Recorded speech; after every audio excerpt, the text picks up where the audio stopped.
Welcome, Lydia, to your music industry. How are things? Thanks for sitting down with me today in Amsterdam, of all places. Yeah, I know. I'm really good, thank you. Amsterdam's going really well. ADE, best week of the year, I think, for music, definitely. Yeah. So, of course, there's a lot to talk about in the world of PR, but I'd like to start with ADE. You recently did a talk, or recently this morning, have done a talk on, wasn't it called What's Next? Yeah, so it was me and another publicist, Melissa Taylor from Tailored.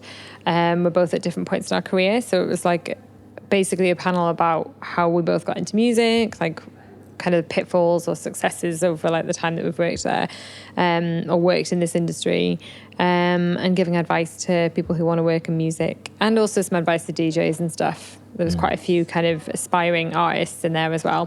Do you find that a lot with PR? Is I know myself, like when I was making music, I didn't even know what those two letters were even a thing together. Yeah. Do you have that a lot with upcoming artists, with aspiring artists? Yeah, I think it's also something that gets forgotten about with up and coming artists, especially when there's like social media, and obviously the focus is like get releases and this, that and the other. But PR is really that thing that like takes you to the next level. Like, and I would say that even if I didn't work in it. I'm like, it's the most important. No, but it's that thing which, like, you might be producing amazing music, you might be playing some great shows, and you might be putting stuff out on your socials, but if you haven't got someone shouting about that for you outside of your own little circle, then people are missing out on hearing about you. So PR is that's where we come in to kind of really promote someone. And so yeah, is that to the likes of everything from Resident Advisor to The Guardian, all those kind of like publications? Exactly. So it really depends on the artist. Like everything's really tailored around what position, like where that artist is at that point, how they want their career to go. Like, so if someone starts, if I was going to take on like a new client, like one of the kind of first questions is like, what do you see your market as being? Where do you see your sound fitting in? Are there any DJs that you have seen the career of that you would quite like to replicate in a certain way, you know, like that kind of career like path? And it's actually often a question that artists can't answer for themselves. And that's something that is really important to have in your head, what you actually, where you sit, where your music sits in the market, where you can imagine gigs that you want to play, like that sort of thing. So yeah, I think it's really crucial, and it's really important that an artist knows themselves before they get PR as well, so that they can kind of make the most of it. And it's that thing as well, isn't it? People get into making music as a creative thing, and then as soon as you start releasing it, it then has to be logical, understanding the business aspects, and that can be hard, can't it? Yeah, exactly. I think it's the same. There's so many different levels of it, isn't it? It's like you're going from making music in your own studio or in your bedroom or whatever, or at college, to trying to get that out there and then playing the game in the right ways and stuff. And it is really hard, I think. And if you can have PR, that's also really beneficial, because then you can focus on just making the music and doing what you're good at. And then you've got other, and you know, that's why having, like, you know, you have an agent and you have a manager, like everyone plays their different roles so that you can focus on actually making the music. Obviously it depends what level you're at. There's a lot of stuff. Personally, I think a manager isn't crucial until you're at a certain level, because there's a lot of stuff you can do for yourself. A lot of the day-to-day stuff you can easily do on your own. It's things like label connections and like special shows and stuff that, or, you know, like if there's a special party that if you're launching a party, that's the sort of thing where a manager can help with the right connections and stuff. But I think PR is the thing which can make the most difference for the more affordable amount of money in a kind of shorter time period. What you've just said then really is like kind of triggered a thought in my head to look at Camel Fat. Oh yeah. Dave out of Mike and Dave manages Camel Fat, which says a lot about being one of the top artists, and they manage themselves. But of course, the PR, the agents, they're outsourced, but they can do management in-house, which is... Yeah, exactly. I think it's something, you know, sometimes you see artists who are big and have PR, have management and actually don't need it. But I think PR always, if you've got music coming out, if you've got good shows, you can always benefit from PR. Yeah. If you've got one of those two things, you can always benefit.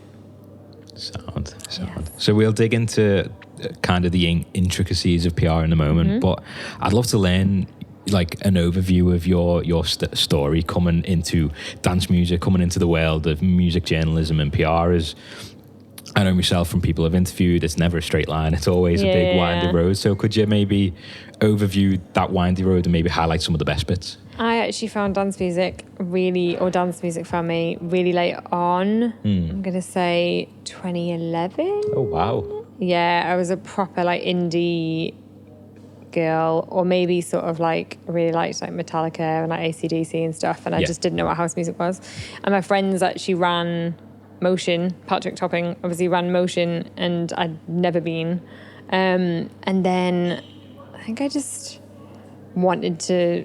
I went along one time, and it was like, I think it was like 5 years or 6 years of Dynamic with David August and Solomon, and I was just like, oh my God, what is this? It's like the best thing, and I was like, I never want to stop listening to this music. And then I just became a bit obsessed with it, so that I was going out all the time. Just literally, Newcastle actually has a really great scene, that they've kind of, it's really authentic, and it's been developed like by the music fans and by people who actually love different DJs who want to bring them to the city, which I think is actually the best way to grow like a scene. Grow a scene. So I was just going out all the time, and I always had wanted to work in journalism or PR, but more on like the corporate side. I'd worked at a couple of different like local newspapers and all that sort of stuff.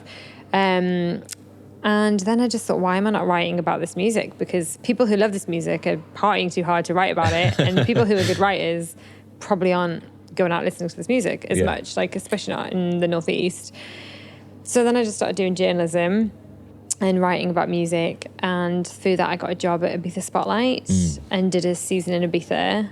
And that was my first season ever, like first time I stepped foot in Ibiza was for a season, and I really hated it for the first month, and I was like, what is the big deal about? And then obviously was like, this is amazing, I never want to leave. So I did that job, and that basically was just the game changer. That kind of just changed the whole career path for me. And when I got back, I was like, definitely want a career in music, like this is what I want to do.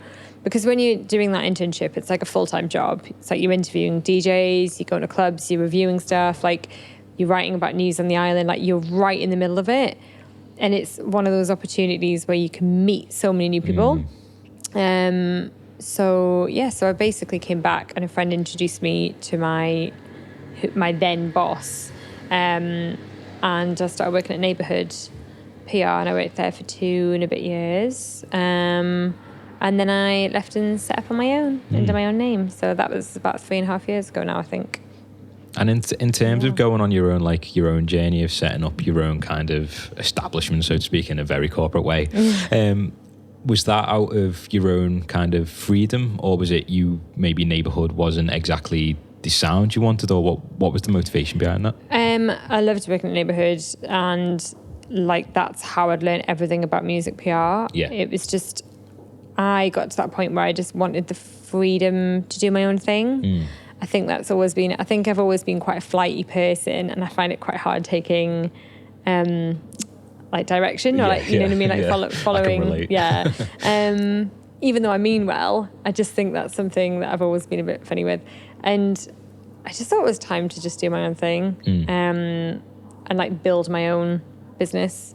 And a few friends had done similar things. They'd worked at bigger agencies and left, and I'd kind of seen how well it had gone for them. So it just felt like the natural step to do that. Yeah. And was it a struggle at first, or did it just blow up, so to speak, not in a real sense? Like it actually was like, I was really lucky. Like it's very much a word of mouth business. Yeah. So once I kind of said I was leaving, within about a month I had like enough of a roster. I think because you've worked with people, they see that you're good, like they're happy with your work, like they know that you work hard and that you put the effort in and have the ideas. And so then the minute I announced that I was kind of moving on, I had a lot of interest. So I was really lucky in that respect. So yeah, it's always good to really put an effort in with people, because you just never know when that's going to come back and help you later on. So yeah, that was good. And as even like Ibiza, it's such a social culture, dance music, isn't it? And it's the human interactions that matter. It's even John Rundell said it in the podcast. Like it's all that. It's like human, because after all, we're humans on like talking. If we're spending time with each other, you want to be friends. You want to be on the same wavelength. Otherwise, it's not going to work. Yeah, exactly. Yeah, I think it's not the same as other industries. It is about human connection, and you know, it's very different from corporate PR and a corporate industry. So yeah, I think you have to be able to have a laugh with each other and kind of get on and be on the same wavelength as each other, whether you're an artist or whether you're like an industry figure or whatever you're doing. Do you know what I mean? Yeah. So yeah. Do you think, like, for your own clients, do you listen to the music and absorb it and really feel it and like be a fan in a sense, or do you think with PR that doesn't have to always be the case? That's a really good question. I think it doesn't have to be the case all the time. I think it's one of the ways that you can keep having a sustainable career is actually by keeping your options open with different sounds. Like, I love working with artists who I love the music of, but if I listen to something and I can imagine I can see how they would progress and how their career would grow and what they could be achieving, and I can see how I could help that. Yeah. It doesn't matter if that's not my sort of music, because I can still listen to it. I can still get it. I can still get what other people like about it, and then I can then market it to people. That's part of like being a good PR, basically, I think. I mean, some people might prefer to just stick with things that they're really, just stick with sounds that they really love, or DJs that they're really big fans of, and keep it all personal. But I just think then you're really limiting yourself, and it means that you've got clients kind of fighting each other for the same features and stuff, because, you know, if you keep yourself too in one area. So yeah. It's cool. Well, yeah, thanks a lot for sharing that, and to talk about clients. Some of your roster, if not all your roster, are innovative. They're pushing boundaries. They're shaping dance music's future, and they've had a big part in pioneering in the past. In terms of some of the roster, so Paul Nolan funnily mentioned to me how you were Red and Liverpool fan, and so Sasha is things like that, little connections, really vital in maybe Sasha's decision in taking you as a PR, or. That wasn't connected. But I think things like that definitely help you build those relationships. I think it's really important. Like, I think as a DJ taking on a publicist, I think you have to be willing to be really open with who you are, what you like. Like, you should want them to be a part of your life, like as a friend almost. Yeah. And sometimes artists don't have that, and I feel like the only one that is going to affect negatively is the artist. Yeah. Do you know what I mean? Like, you should want to spend time with that person, because that person's representing you. That person's like putting you out there to your public and to your fans and stuff, and to new fans. So yeah, I think the Liverpool thing has definitely helped build like a friendship over the time that we've worked together, which has been a good few years now. But it was not the reason. and with Sasha, it's not just Sasha as an artist, it's his label too, is that correct? Yeah, Last Night on Earth as well, yeah. How does, say, the label PR change from an artist PR? Is it much different, or are there big differences? It's the same sort of thing. The only differences are, obviously, you're constantly promoting new artists every month with the label and with the releases. So you kind of can't go quite as like in depth as you would with like an artist, because you basically have like 4 weeks between releases or something on a normal schedule. So then it's like, right, I've got to push out this for this artist, but then I'm still connecting it to the label. So everything was kind of, you're helping the artist's release, but you're helping it for the sake of the label as well as the artist. Do you know what I mean? Like, everything kind of comes back to who your client is, and my client in this instance is Last Night on Earth. So while you're promoting that artist and it's their new music, you're also kind of constantly bringing it back to you as like your like original client and like the label. So it is different in that sense, I guess. but you're still looking for interviews, reviews, features.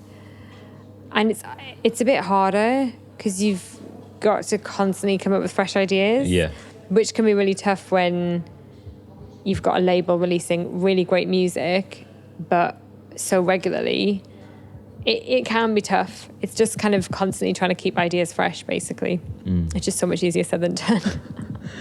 with say like Sasha, with Elliot Adamson, with John, with your whole roster, so to speak.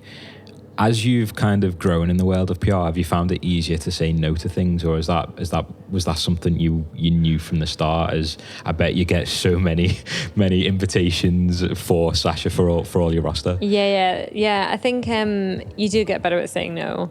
That happens quite quick though. I remember being at my first PR job and being like, oh God, like I need to tell this journalist like no, I feel bad, and my boss would kind of be like, that, like, you know, like get used to it sort of thing. Check. Yeah.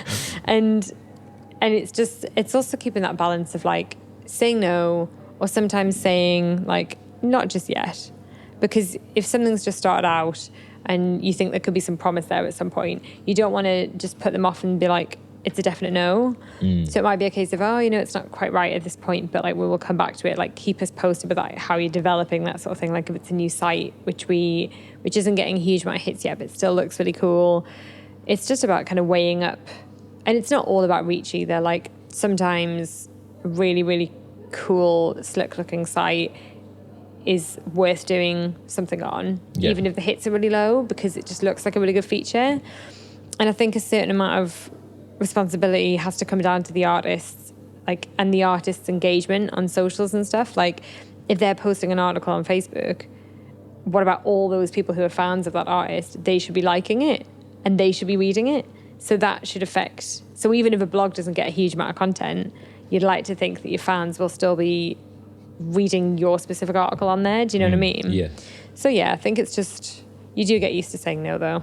You have to, otherwise you just spend so much time being like, I feel bad, I don't know what to do.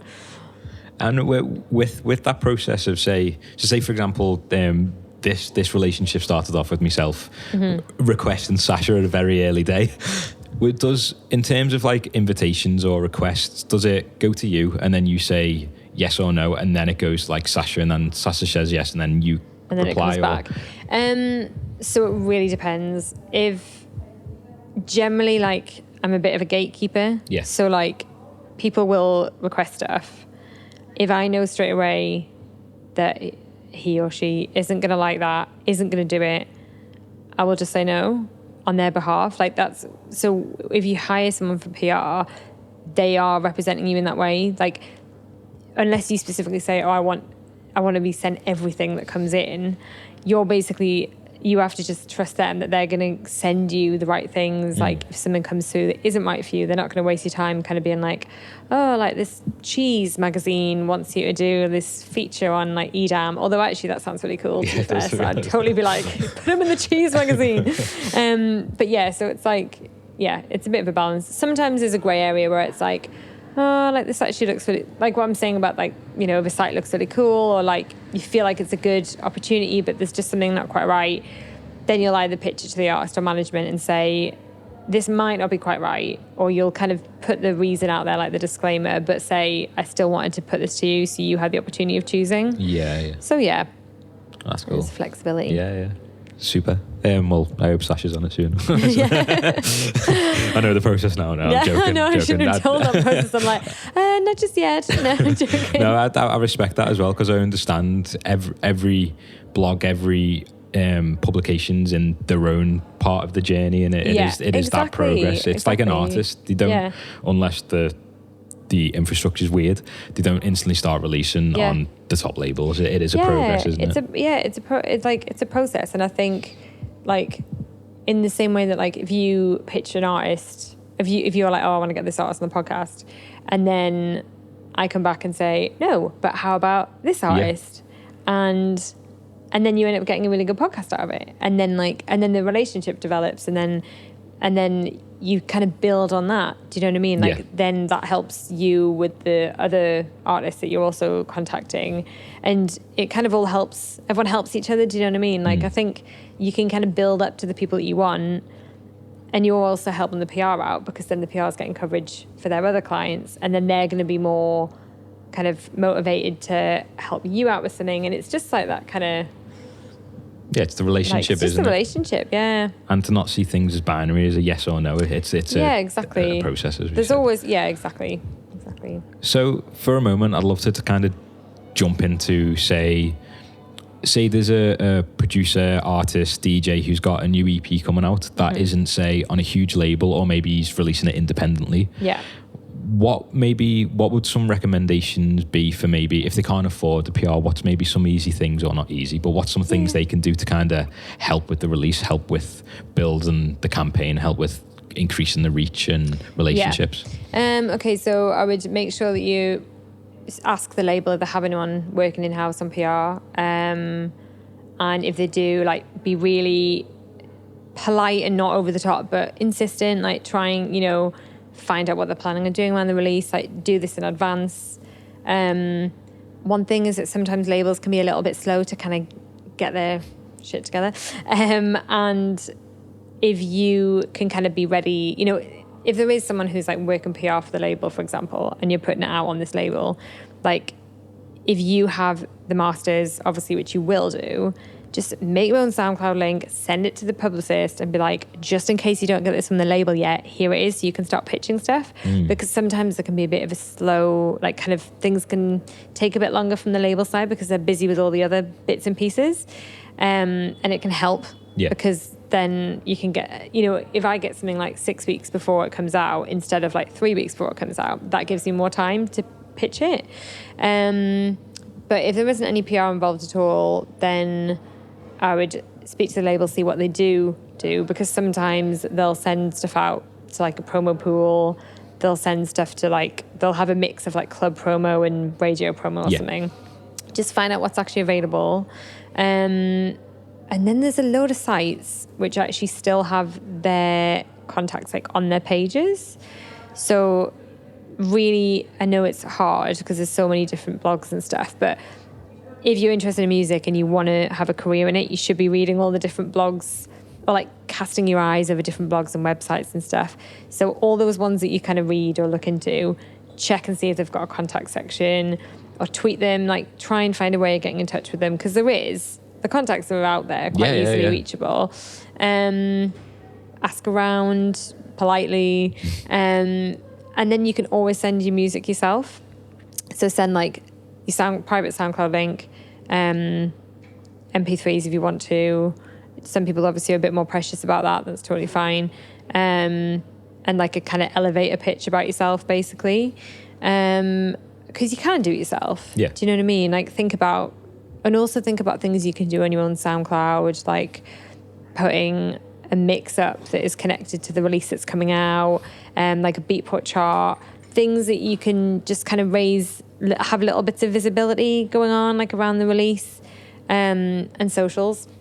Social media is a massive one if you can't afford PR, because there's so much you can do. Yeah. You've got like Instagram stories, you've got Instagram TV, you could do like an in the studio kind of behind the scenes of like one of the tracks from your new release, and you could put that on your Facebook obviously as well, and kind of put it across all your different socials and stuff.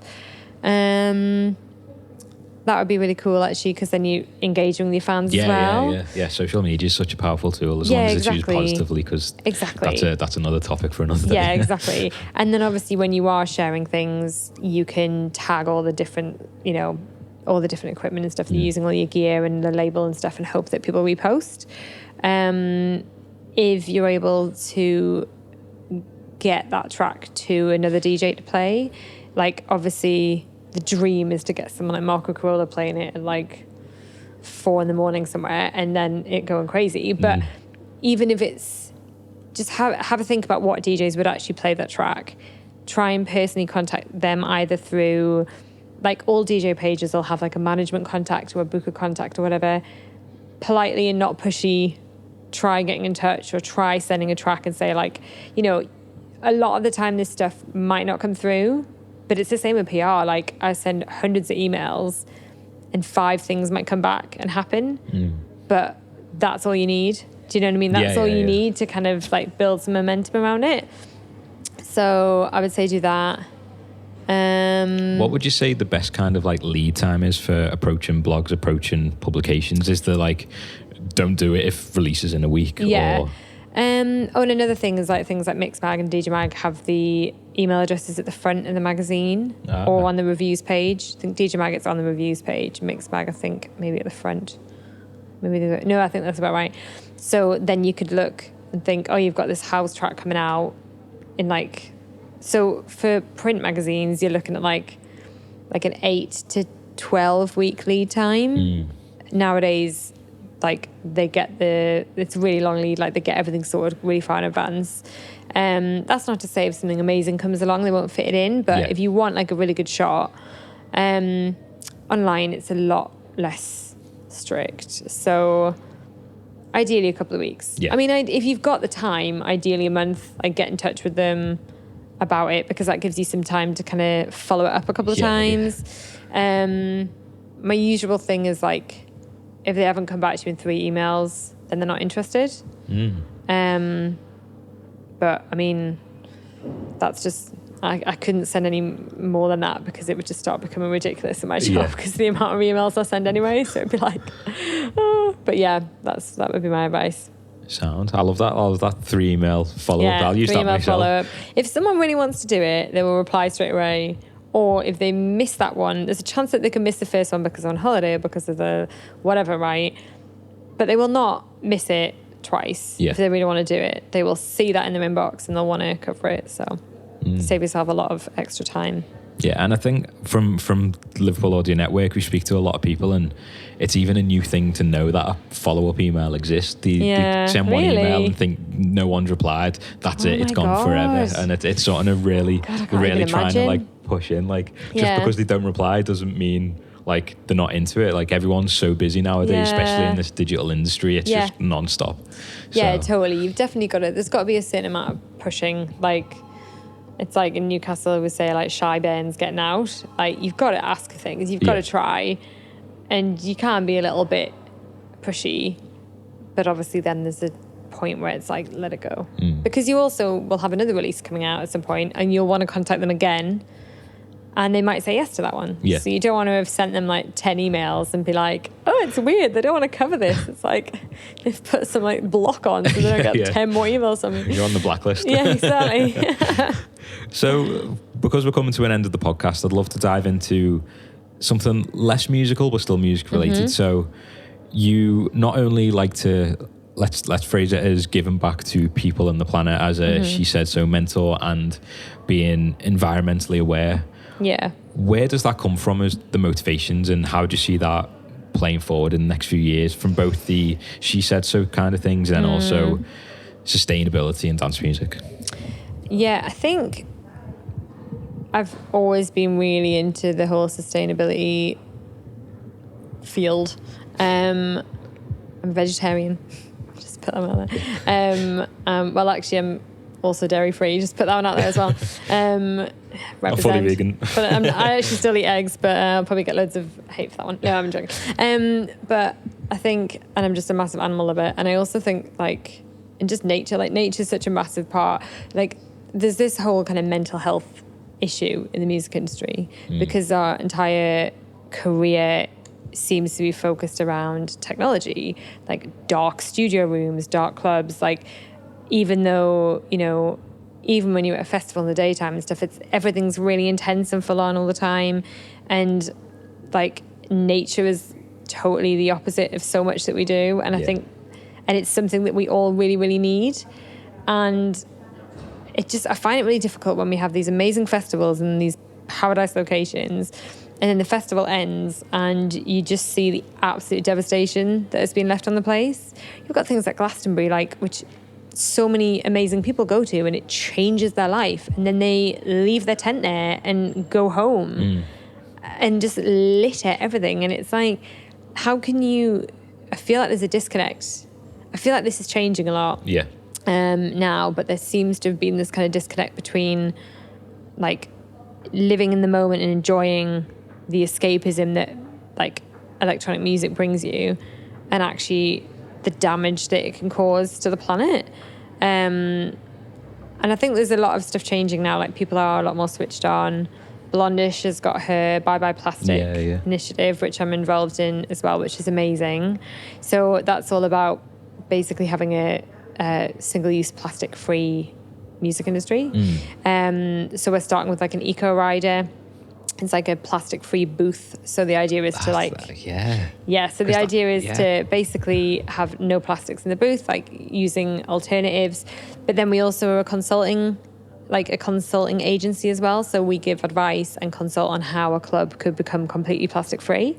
And there's it's like a massive minefield when you start getting into it, because there's like a lot of the alternatives aren't actually that eco. You know, a lot of the things that say they're biodegradable or compostable have to be used in, like, you have to compost them in like industrial composters or like special machines, and that just doesn't get done. So then it's just actually more waste.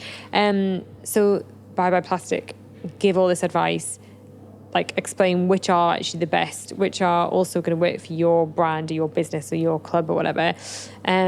So that's really cool. And we've had like support from like the BBC and stuff on TV as well, which has been amazing. But I just think it's something that more people are getting like on board with now, and the flights as well. Like, you know, we really should all start offsetting our flights, you know, like looking at like kind of make like carbon neutral footprints, and just this whole like world out there. Like, I am still kind of learning about that side of it now, and I'm really lucky to have people who are like really on it, so they can give me advice. But I think travel is really important, and I think like experiencing other cultures and music's really important. But it's finding a safer way to do that. I mean, obviously the airlines really need to step up, but that's a whole other separate conversation, isn't it? But so maybe one tip for people listening on what they can do to maybe decrease their, I don't know, their plastic footprint. Yeah, the footprint. Yeah. I know you said one. I'll probably give you a few. Like reusable coffee cup. Yeah. It's so simple. Like, we're in Amsterdam right now. People are going around drinking coffees all day, grab and want to go at the next meeting. Just, you could save so much plastic. Same with like a reusable water bottle, especially at festivals. Like, check where you're going and check that they're going to have, because I mean, obviously Glastonbury didn't sell plastic bottles this year, and that made a huge difference. I can't remember the number now, but I think it was like it was a certain amount of million plastic bottles were saved because they didn't sell them, and they just had reusable, like they had reusable metal container things. Yeah. What are they called? Metal bottles. Drink bottles. Yeah. They had those, and then just had like taps that you could refill your water at, and so many festivals should be doing that now, and I think a lot more are cottoning onto that. But that's a really big one as well. And things like don't have a straw. Like, when you go to a club, don't get a straw in your drink. If you have like a few like vodka lemons or whatever, and you're getting a straw in every one, you could have had like, I don't know, like even if you're having like, sometimes they put 2 in, and it's like, why do I need 2 straws? It's like 10 straws per person in one night. And then that's added up to the amount of people in a club, and it's like none of that needed to happen. Do you know what I mean? Refuse the straw, coffee cup that you can reuse, and reusable water bottle would be my obvious go-tos. And what you just said about the rider, that just blew my eggs. I didn't think the amount of even from like the if someone requests like clothing, even if it's not like eco-friendly clothing, where then when they wash it, all the fibers goes into the water system. Like, that's so true. I never thought of that. Yeah, it's like when you go to a festival, it's a really difficult one to implement as well, because we've got like thousands of DJs who've signed up for this, and it's amazing, and where it's going is brilliant, but it's so hard to keep on top of. Like, you go to a festival, and I see these like crates of plastic bottles coming in, and you see all these like plastic cups just like on the ground, like behind the booth, and like it's really hard to monitor, and it's hard for clubs as well. You know, like, I do appreciate, you know, they've got a load of stock that they still have, or like it is difficult, and things like paper cups aren't as sturdy as a plastic cup, but we all need to start just like pulling our finger out and doing some serious work to change it, because there's just not going to be a world to enjoy partying in unless you start making an effort, basically. So I think you've just actually answered the last question we ask every podcast, which is, what change would you like to see in the music industry? Maybe if it wasn't a sustainability thing, what change would that be? Oh God, that's a really good question. What change would I like to see in the music industry? I still think there needs to be more support for women. Or just generally, like, across the board, like a more sort of gender neutral attitude. I still feel, as a woman in music, like in a lot of ways I feel really lucky, because it's a really strong industry for like support in, you know, whatever minority you're in. But there are still areas that I think we need to grow in. And yeah, I think that would probably be the thing I'd want to change. Awesome. Or maybe even... No, I'm going to say that, I think. And do you think being part of She Said So and seeing that movement, because everyone, in my perspective, everyone's become more conscious of their actions, not only in the environmental side of things, but seeing the bigger picture of the industry. And I think that is really helping, and obviously more of that needs to be done, but it's a good step forward compared to... Yeah, it's a massive step forward, and like it is a way better industry than a lot of... I mean, I worked as a waitress and in hospitality, and like the unbelievable like sexism that goes on in those industries. It's appalling. And then you kind of move into music and it feels like this safe refuge, but then there's still a lot of areas, and I'm obviously in a majority position in a lot of ways, like, so it is a really difficult thing, I think, still for some people. She Said it was really good for that, because it just means that there's like a network there behind minorities where they have other people to support them. Whether it's like with looking for jobs, generally having people to kind of have you back, especially if you're running your own business or you're kind of starting out on your own as an artist, or whatever kind of part of the industry you're working in. So yeah, I think that's... She Said is doing a really, really good job. And yeah. Awesome. Well, thank you so much for sitting down with me. Thank you for having me. It's been an absolute pleasure, and I've really enjoyed not only kind of understanding PR, but your journey, because like everyone's got their own little intricate journey, it's a special journey, and it's another one to add to the thing. Well. So because John's got a great one as well, from the paper rounds. He's great. Honestly, he's such a good guy. You can just get chatting to him, and he always has all these like nuggets of like inspiration and stuff, and I'm like, that's a really good idea. Just write a book. Yeah. Well, thank you so much, Lydia. Thanks for having me. Thank you.